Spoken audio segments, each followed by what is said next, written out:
If you're sitting here thinking that I'm going to give you all the answers, I'm probably going to give you way more questions than I'm going to give you answers, because it can get complicated. It can also be very straightforward. But this top fact in particular never ceases to stun me. The US Environmental Protection Agency, every 2 years, comes up with a list of the top 20 health risks for Americans.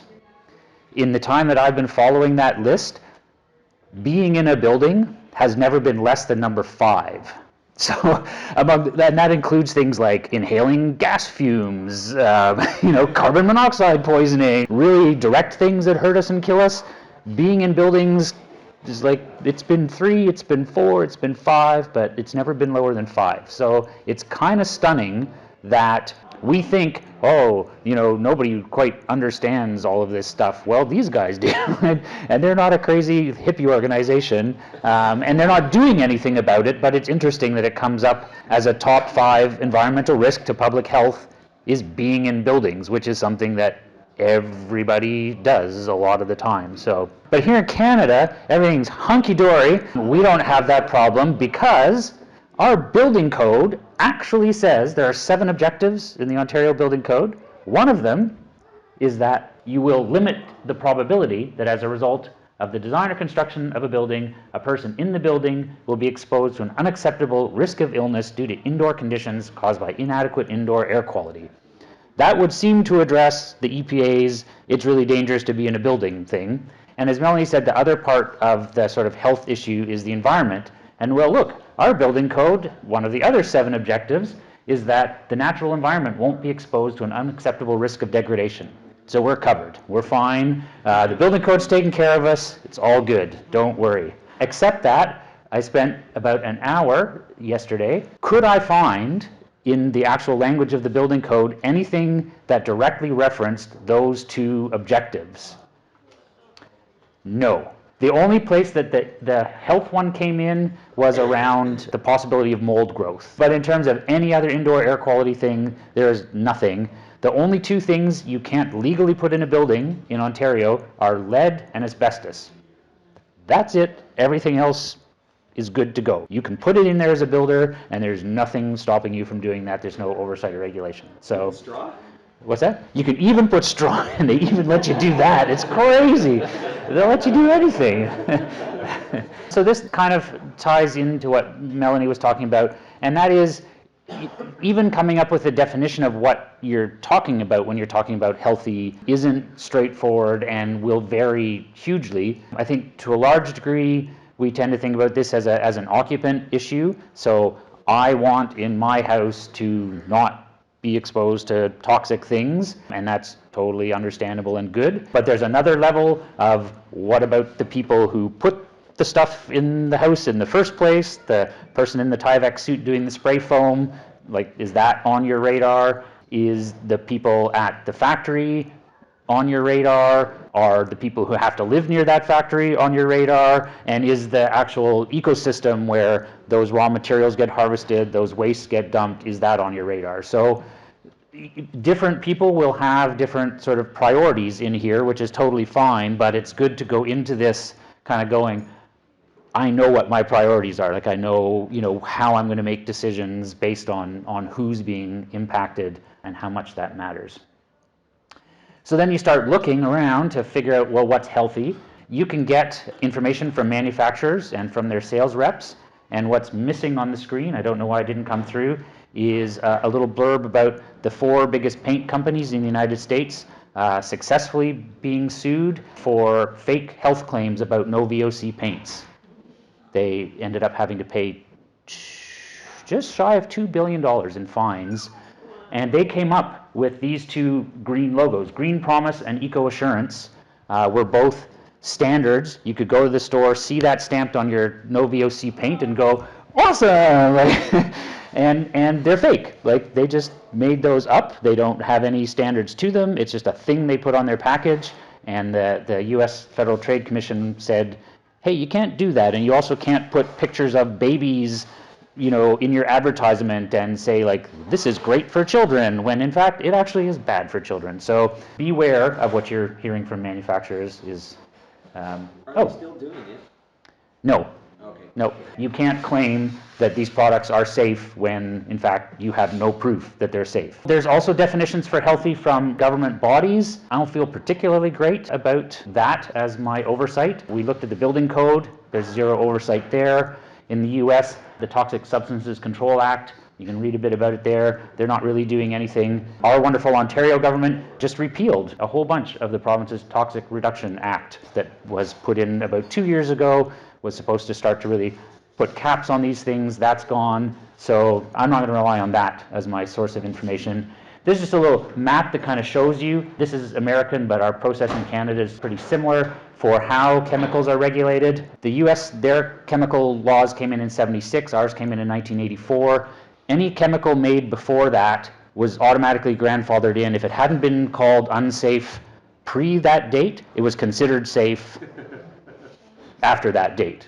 So we didn't have to look into those things. If somebody comes up with something that says, hey, maybe this isn't safe, it goes through a risk assessment. The risk assessment is a multi-stakeholder thing, which means the manufacturers sit at the table too, and they're lobbyists. Anyway, the threshold to get something regulated is extremely high. In the US, you have to show significant risk and that the benefits of restricting the chemical outweigh the cost.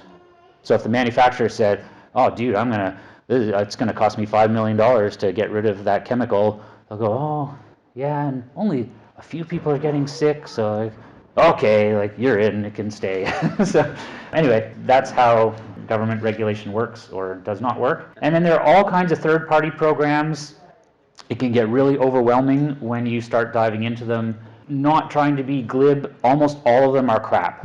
The thresholds that most of them enforce, like Green Guard and Eco Logo and Environmental Choice in Canada and Green Seal, all of those things are basically just enforcing government standards. So if the government has already said it's totally safe to inhale X number of grams of VOCs per hour, then that's all they're making sure. They're not saying it's actually really bad for you to inhale that much. They're just saying, yeah, passes, meets government thresholds. And then some of these are more in depth, and those are the ones we'll go into. This slide, Jen encouraged me to make a flow chart. So this is what we do when we start looking at something, and I can totally get why this isn't a common practice, because if you think about this flow chart for every single product, like this is a massive amount of time that goes into a project, and the client doesn't want to pay for that time, and I don't necessarily even want to have to pay myself for that time, but it's really important. But this is why it's hard to do this, because it takes doing all of this to figure it out. So number one step is find out what's in this stuff you're looking at. Whether you're talking about a paint or a roofing or a wallboard or a flooring or a insulation, whatever it is, the key is finding out like what actually is it to start with. And you'd think, oh, that's easy, like people have to tell you what's in it, right? Well, no, they don't. So 4 ways that you can find out this information, and I'll go into each one of them as we go. Safety data sheets, that's SDS, or material safety data sheets, MSDS, they're called both things, is one way to do that. The Cradle-to-Cradle program is another. The Declare program and the Healthy Product Declaration program those are kind of like the 4 places that I will go to try to find that information. When I find the ingredients, and I'm not guaranteed to find the ingredients by looking at this, and that's where things get complicated, but what ingredients I can find, I tend to compare to the red list, and we'll also look at that. So I'll go through all these steps in more detail. So with the red list, it's a list of chemicals that are like the absolute, we know these are really bad for people. There's no debate in the scientific world, like this is the really bad stuff. And in some cases, that's enough. If it doesn't have red list stuff, you go to Satisfied and you buy it. Okay, great. If it's red list compliant, but you still have questions, then you investigate further, and then I'll sort of show you how this thing called the data commons works. And then you look in the data commons, you see if there are things that freak you out. If it freaks you out in the data commons, you can go explore that particular ingredient's SDS sheet and see what's in there. Then you sort of have to get to the decision-making point.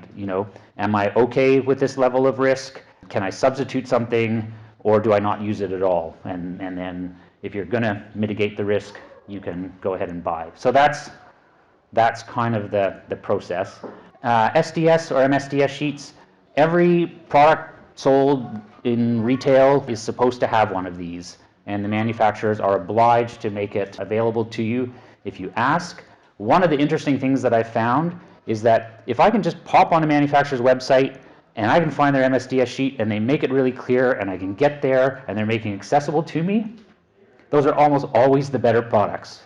Not always, sometimes there's crap in them, but it's the MSDS sheets you can't find, or you have to, go through 19 pages on their website and scoot all over the place, or you just can't find it at all. Often there's a reason you can't find them. Like, they don't want you to get your hands on this. Legally, you have to, but if they make it hard enough, you give up and you don't do it. So there's a bunch of good information on an SDS sheet. For this purpose, I'm looking at hazard identification, which is section 2, section 3, which is the actual ingredients, and then 11 and 12 are toxicological information and ecological impact information. Like I was saying with some of those green labeling programs, the threshold in an SDS sheet are the existing laws and regulations. So the government will have said, it's okay to breathe X amount of formaldehyde. If it's got more than that, the SDS sheet will tell you. If it's got less than that, it'll just say, it's cool, it's safe. You have to sort of know whether you're okay with those regulations and standards. The section 3 lists all ingredients, except it doesn't have to list all ingredients. It can lump things together under the title of proprietary ingredient, in which case it just has to tell you it's a proprietary ingredient and how much of a percentage of the product it is. They also don't have to declare things that are less than 1% of the volume of the product. And they also don't have to declare things like, say, a fungicide in a paint, because it's not actually an ingredient of the paint, it's something in the thing that's not paint. So you don't have to say it if your MSDS sheet is about paint. What if the 1% was lead? Is that allowed, or is it because lead's outlawed? Yes, if it has something that OSHA or like one of the government regulatory bodies has identified that asbestos, like those things have to show up. So anything that's been identified as a health concern has to show up. Yeah. Although buried in proprietary ingredients, so that's an MSDS sheet. This is the International Living Future Institute. They're the people that do the Living Building Challenge. This is their chemical red list, which has sort of become the red list. These are the things that there's no question in the science are really bad, so don't put them in your building, except that it's extremely, extremely hard to build a building that doesn't have red list stuff in it. The formaldehyde parts, some of the plasticizers, the flame retardants, polyvinyl chloride. Like, if there's any PVC in the building, it's not red list compliant. So that window frames, trim pieces, the bullnose for your drywall, there are all kinds of vinyl things that make their way into homes that if you're trying to be red list compliant wouldn't be in there. And ILFI also runs the Declare program, which is a voluntary full disclosure labeling program. So companies elect to get a Declare label. I don't feel very good about Declare, because one of the things about Declare is it's got this sort of cachet of, ooh, I've got a Declare label. You can declare really horrible things in a Declare label, but everybody thinks it's good because, oh, it's got a International Living Future Institute Declare label, it must be good. But all it means is they've told you everything that's in it. So it eliminates that proprietary ingredient thing that can happen on an MSDS sheet. So you know what's in there, but you don't necessarily know if it's good or bad. I think some companies have realized this is awesome because we just get all kinds of green cred for even having this label, and nobody's actually going to follow up and find out if it's good or not. Okay, so the Cradle-to-Cradle program is a certification. Again, it's a voluntary thing. Manufacturers can take their products to Cradle-to-Cradle who look at not just toxicological information. It's what it says. It's a Cradle-to-Cradle certification. So, you show them you do a certain level of sustainable harvesting, manufacturing, waste management, non-toxicity of the product, et cetera, et cetera. I was super excited about Cradle-to-Cradle. They've only been around 3 years-ish with actual products on their database. Now that I'm seeing some of the things they're certifying, I'm a bit, you guys too? Damn, like, it's so hard. Like, all of these things that are trying to do good work, like I think ILFI and Cradle-to-Cradle have the best of intentions. To pay their bills, they need people to certify. The people who can afford to certify are the giant manufacturers whose stuff is by and large crap that they're trying to make look good by going through these certifications. I think it's a hard path for them to work. Some of the products in Cradle-to-Cradle have a material health certificate. This is an example of one. It doesn't require full disclosure, but they kind of vet things on our behalf. So you can see down at the bottom, there are green, yellow, red, and gray contents that they'll put in. Green is like there's absolutely no problem. Yellow is it's problematic, but it's not that problematic. Red is, yep, really, really bad. And gray is, it's probably really bad, but there's not enough scientific proof to tell you that it's really bad without the company suing us, so we'll call it gray. There are quite a few places where that comes into play. Here's a paint. It's got 2 of the 22 chemicals that were disclosed to Cradle-to-Cradle. 2 are green, 20 are yellow, none are red, none are gray. So how do you feel about that? Do you want 20 probably not great, but not really of concern to these guys' chemicals? And maybe you do and maybe you don't, but that's what you will find out from Cradle-to-Cradle. And then health product declarations. This is a collaborative not-for-profit that is made up of health practitioners, building industry people, government people. It's not a full disclosure program either, which is kind of disappointing, but there's little checkpoints. Yes, this one's a full disclosure, or no, it's not. So where it's a full disclosure, it can be helpful. And this is page 1, but it does a little bit of a breakdown of what some of the possibly problematic ingredients are. And it's sort of a mix of the government regulations. So they'll tell you where these things fall in government regulations, but they'll also tell you, but a whole bunch of scientists or a whole bunch of reports or a whole bunch of studies have shown this or that about the chemicals. If it's not of concern to the government or under those thresholds, they'll also say, but there's 26 studies that show it's probably carcinogenic. You'll get a bit more depth out of that. Yeah, there's a whole discussion group too where doctors will say, I treat people who have this, and we're thinking that maybe this is the cause. Yeah, a lot of good stuff there. But again, it's a voluntary disclosure program, so you don't find everything here. All 3 of these voluntary ones are starting to grow, but it's still limited.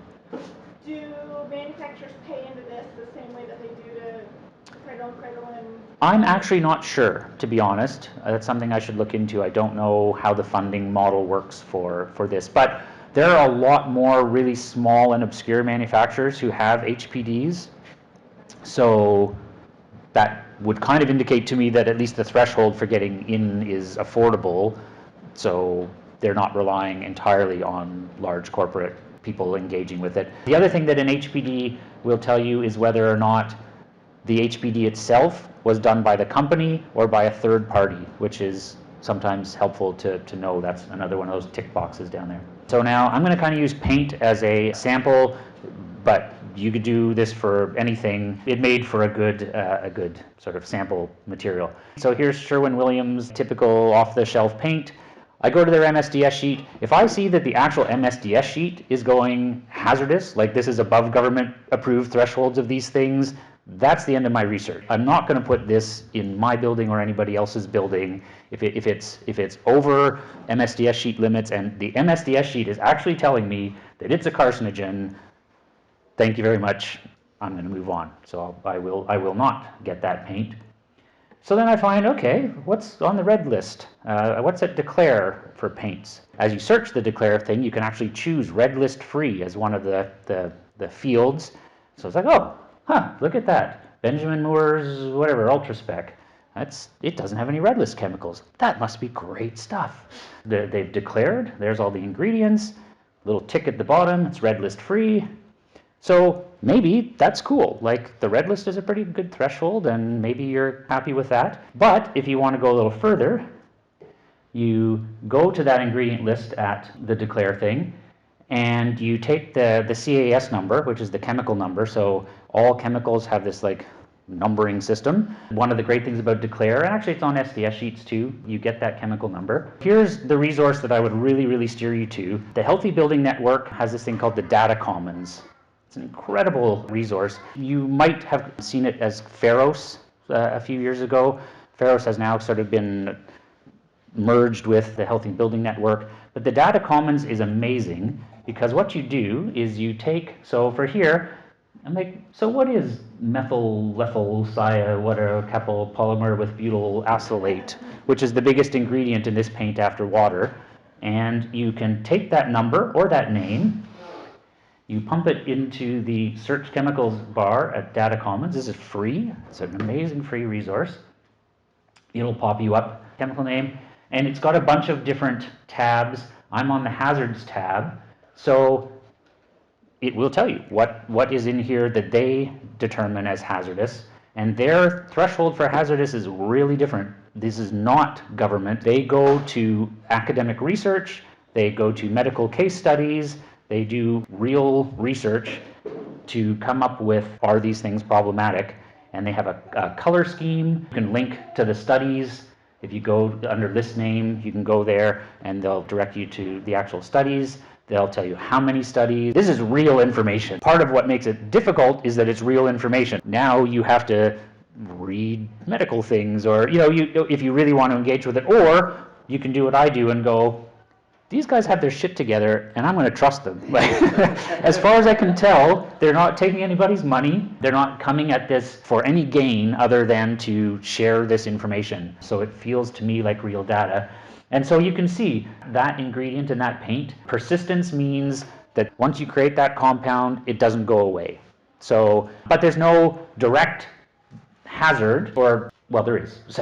But one of the things is persistence, and it's high to very high in its persistence, which means once we make this compound, it's on the planet for the long term. And I'm always suspicious of things that are that. But it's also inherently toxic to humans. It's a carcinogen, mutagen, genotoxicity, reproductive toxicity, et cetera, et cetera, et cetera. The blue, unspecified, that's what I was talking before about legal issues. So these guys have to be very careful, this organization has to be very careful to only say things, only put red beside something if they can go to court and the science they feel is going to back them up in court.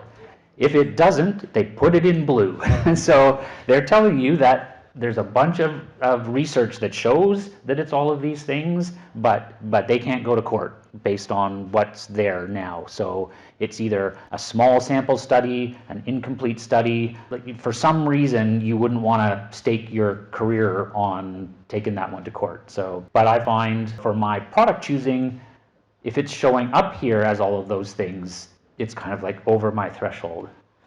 And so just to go on, the second biggest ingredient in that healthy red list free paint is this one, the vinyl acetate, which is basically the what makes latex paint that doesn't actually have any latex in it sticky. Same thing, highly persistent and also carcinogenic, mutagenic, et cetera, et cetera, et cetera. So I'm looking at that, I'm thinking, okay, so it's red list free, but how do I feel about this? And it's, well, we'll get into like how to think about the judgment calls and what you do. I brought this one up, so this is the third biggest ingredient, and it's not toxic to human beings, but it's persistent. And then you're sort of at that point where like, how do I feel about being responsible for a compound that we don't actually understand all that much about, and my using it puts it into the environment and it's there for a few centuries or a few thousand years. It's not going to directly affect me probably, but it might affect others. Do you use the Benjamin Moore paint? Well, just put that question in the back of your mind and think about it. So then, AFM Safe Coat Naturals. We've used this a lot. It's got a pretty clean MSDS sheet until you get down to metallic dryers. This is one of those unspecified proprietary ingredients that is not disclosed. The company has yet to respond to me with any information about these dryers. So I researched metallic dryers in paints on my own. I could find 7 common ones, 2 of which are of no concern health-wise, and 5 of which are of extreme concern health-wise. I've thrown the dice and gone with AFM Naturals before, but those are questions. At the same time, the other undisclosed thing, their polymer is a polysiloxane, and in the data commons and all the research I could do, polysiloxanes had no health effects that I could find anywhere. So it's like, okay, so that proprietary ingredient feels okay. The other one is less than 5%. I don't know what it is. What do you do about that? Okay, so maybe I want to go a little further. Maybe I'm not going to go AFM natural, so I go to Linus. And Linus is a really clean MSDS sheet, like almost perfectly clean. There's one little line. It's this tiny little bit. It's 0.05 milligrams per liter of 2-ethylhexonic acid manganese salt. So I go back over to the data commons. Whoa, there's a lot of potential issues with that particular compound. It's got 0.05 milligrams per liter of this. Of all of these things, only persistence is known. The rest are potential concerns in blue. You know,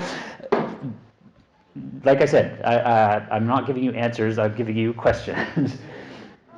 Last paint we'll look at is the Cradle-to-Cradle lime paint. There's their full declaration. Absolutely clean. Absolutely nothing of concern in that material at all. Now we get to what Melanie was talking about. But this paint is matte. This paint doesn't wash. This paint looks different than other paint. It applies different than other paint. It's the cleanest paint you can get, but now you got to talk to your client about, do you want this stuff on your walls? Will you stand to have this stuff on your walls? One of the things that you'll find when you really dive into this is that there is always this option. Like, there are very few material categories where you can't find the totally clean one, but there's usually buts with the very clean one. It's harder to get, it might be more expensive, but more often than not, those things you can overcome, or the price difference isn't that great. It challenges expectations. You know, in this case, it's the mattness of the paint and the washability of the paint. I mean, Linus paint would look exactly like, or very close to what the gypsum plaster in this room looks like.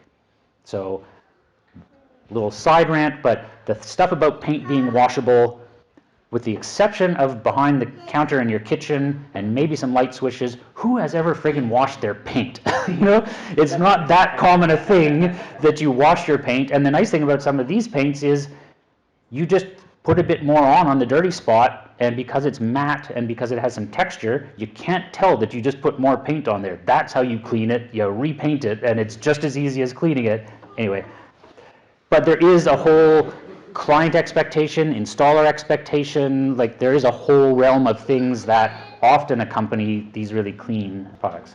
So that gives you a sense, like that's looking at one product category, a bunch of different options, and did we actually come up with an answer? You know, maybe all of you came up with an answer of what works for you in that range, but that kind of gives you a sense of what you'll find out there and how that works.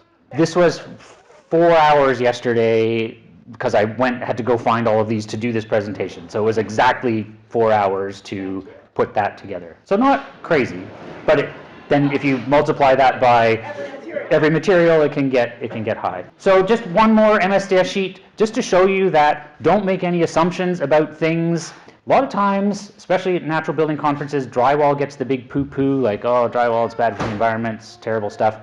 Drywall actually isn't bad for the environment at all. It's one of the cleanest, lowest carbon, non-toxic kind of things you can find. But drywall mud, 4 of the ingredients, even on the MSDS sheet, are noted carcinogens and mutagens. It seems like a benign thing. You go to the store, it's in a bucket, you put it on the wall, like how bad can it be? But it's terrible. And I think this sort of gets into also thinking about risk. What do we do with this particular product?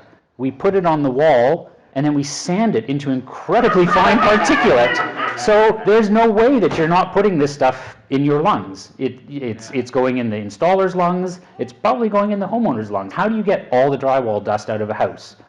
You don't. Like, it's there, and people are going to ingest it. So, and the interesting thing about this is one of those ones that doesn't have to declare the fungicides or the herbicides that allow it to not go moldy in a bucket because it's wet, because those aren't an ingredient of this, so they're not even declared. So, whew. Have you found an alternative for? Well, the alternative is interesting. So we've been using a product called Merco, which is a They call it a hypoallergenic drywall mud. On their website, they say it has no vinyl acetate monomer, no acetaldehyde or whatever, and no formaldehyde. They say that. I could not find their MSDS sheet. That one of the biggest chunks of my 4 hours was trying to hunt down the damn MSDS sheet for that Merco 100. Can't find it anywhere. If I write to the company, they'll have to send it to me, but I didn't do that. So I think there's a clean option, but it would take that step of sort of, finding out for sure. Is that a wet mix or a dry? It's a dry mix, yeah. So again, if it's a wet mix, If it's a wet mix, given that you have the fungicides in the wet mixes 100% guaranteed. that's what you're smelling. Part of it, yeah. Right. Yeah. Okay. Yeah. Okay, so thank you for not helping me particularly decide what to do. I would recommend that you go into this using the precautionary principle. So for me, that's why when I go to the data commons and I see those things in blue that are like maybes, the precautionary principle says to me, let somebody tell me that that's not a problem before I take their claim that it's not a problem. It's sort of proof of okayness rather than waiting for proof of damage. This is used in lots of professional assessment procedures, not just looking at green building materials, but taking preventive action in the face of uncertainty is don't take the risk. If you're not sure if it's a risk, the better thing to do is not take the risk until you're sure that it's not a risk. The other thing is risk management is a big part of this, because all of us here would probably go, wood, cool, like healthy natural building product. Here's the MSDS sheet for wood. There is a MSDS sheet for wood. Actually, there's many of them. Wood dust is a known carcinogen. This is as bad as the drywall compound. So, Or clay. or clay, yeah, or sand, or the dust crap that comes out of straw, or all kinds of things. We are engaging with these fairly serious health risks all the time. Whether knowingly or not, we've decided that wood is okay. We've decided that wood is okay, because I haven't heard anybody here say, you know what, I'm never using wood. Like, wood is one of those products, doesn't belong in a natural home, because it's friggin' toxic. We can't go about using this stuff, so let's just not. So we have to think about risks. One of the risk things that I love, I don't know how many of you have seen the ban dihydrogen monoxide campaign that a couple of California university students did. This got so much traction. There was petitions and all this kind of stuff, because look at this stuff. It's colorless, odorless, tasteless, and kills uncounted thousands of people every year. Uncounted. Yeah, most of these deaths are caused by accidental inhalation, and it goes on, and it's all true, and dihydrogen monoxide is water. All those claims about the dangers of water are true, but we manage the risk, and we don't not engage with water, we don't not engage with wood. We don't have to not engage with products that we're not happy with all the ingredients. We just have to decide, do we feel like we can manage that risk? Like, I feel like I can put a mask on my face when I'm surrounded by wood dust, and I've mitigated that risk. If I'm got whatever priopyl 2-methyl, whatever that stuff was that all those reports said could possibly cause cancer in me, it's like, well, if that's on a paint, that's in my air. I could also wear a mask in my house all the time, or I could decide that I'm actually only getting such a small amount of that that I'm not worried about it. But in the end, it's going to come down to that sort of like risk management piece of it, and informing yourself enough that you know whether or not you feel like you've mitigated that risk. I want to circle back around to this. Keep all of these in mind when you're thinking about healthy products. There's a bit of a selfishness in that healthy building thing where it's like, protect me, protect my family, make me in this perfect bubble that nothing bad is going to happen to me in here, without thinking about all of those other steps. Who's working with this stuff? Who's making this stuff? What do the fish have to say about this stuff? I think always having that in mind is important. Greenwashing and claims, and again, I'm going to come back to paint.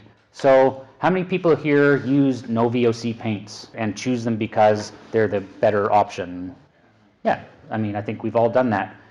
Interesting fact, the US EPA, who came up with the no VOC paint standard, did so at the request of the government of California because they recognized that paints were causing smog.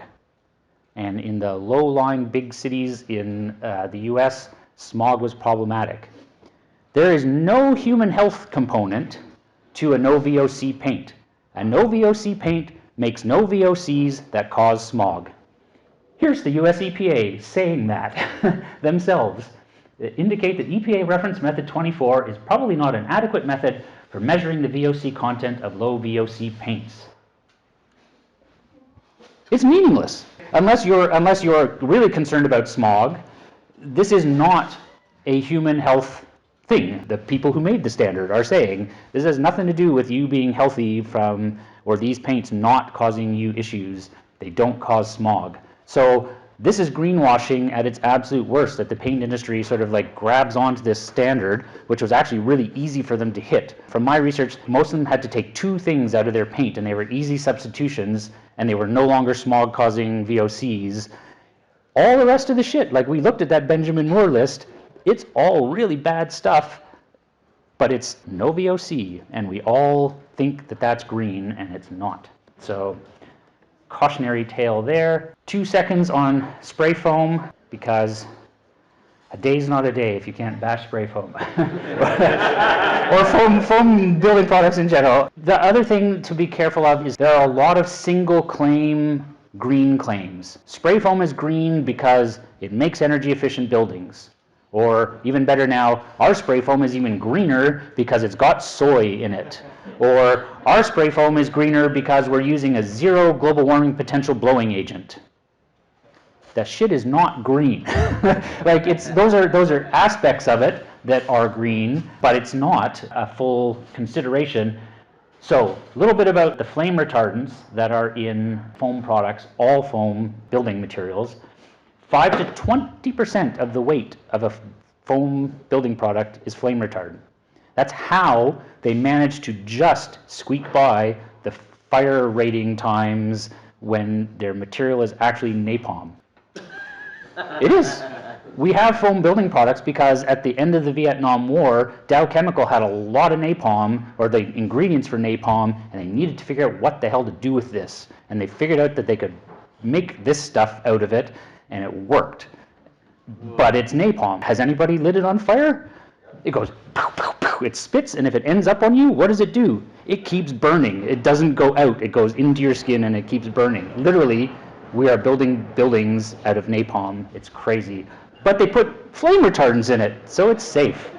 The Green Science Policy Institute, as well as many other things, if you look at these flame retardants in the data commons, it's just red from top to bottom. They are persistent and bioaccumulative, and they are carcinogens, mutagens, reproductive, neurological, thyroid, and developmental toxins.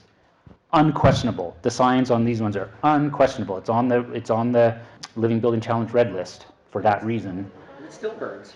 And it still burns, yeah. In 2010, 200 leading health scientists in the world signed the San Antonio Statement, basically saying, we gotta stop making this shit. Like, this is so bad.